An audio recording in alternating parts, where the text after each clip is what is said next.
Yes. Yeah. Good morning. Ngayon ay December 5, 2025. Kakarating o kakatapos ko lang ng transaction dito sa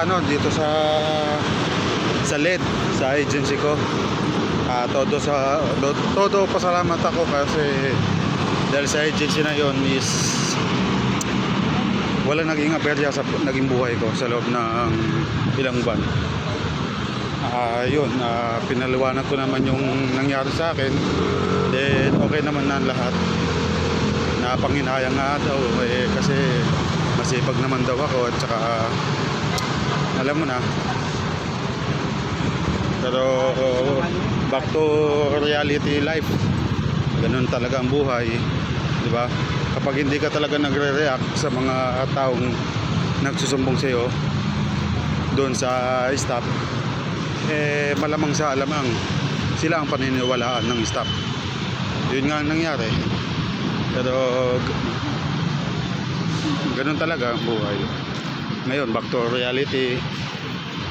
Hanap na naman ng trabaho. Lakad dito, lakad doon. Tiis gutom, gastos, pera. Pero overall, salamat talaga sa mga grasya sa Diyos natin. Kasi kahit pa paano, nakikita ko yung mga anak ko na malusog, healthy, masigla at walang sakit. Yun lang, masaya na ako dun. Ayun o. Saka hindi ko man masyadong dinamdam yung pagkatanggal sa akin sa mismong Kapaskuhan, December pa. Saka ilang beses ko na rin naranasan yun. Kaya nasanay na rin ako. Nasanay na ako para sa kung paano makikitungo para sa inasyon. Ayun o.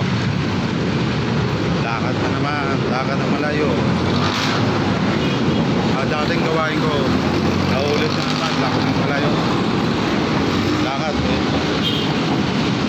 lakad dito, lakad doon. Buti na lang nasanay na yung katawan ko sa gantong lakaran, sa gantong buhay, diba? Ayun lang, walang magbabago. Tuloy pa rin ang laban, tapos ganun pa rin ang style. Trabaho lang at huwag papansinin yung mga nagda-down sa'yo. Ganun pa rin. Trabaho lang ng trabaho. Diba? Dahil palang araw, ako naman ang iangat. Sabi nga ng Diyos, kung sino yung nagpapababa, ay siya ay ang angat. Kung sino yung nagmamataas, siya yung ibababa. Bukas, siguro mamaya ngayon, puntahan ko yung applyan ko. Gusto ko sana bumalik sa construction pero hindi na pwede kasi bagsak ako doon sa ECG. Hindi na ako pumapasa. Lalo na 37 years old na ako.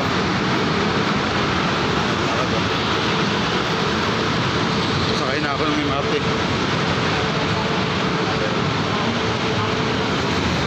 Kaya siguro yung paa ko lumaki. Kasi nasanay na ako sa kakalakad. Ayan. Okay, mamaya na lang ulit kasi sasakay na ako ng MRT papunta na ng Parañaque.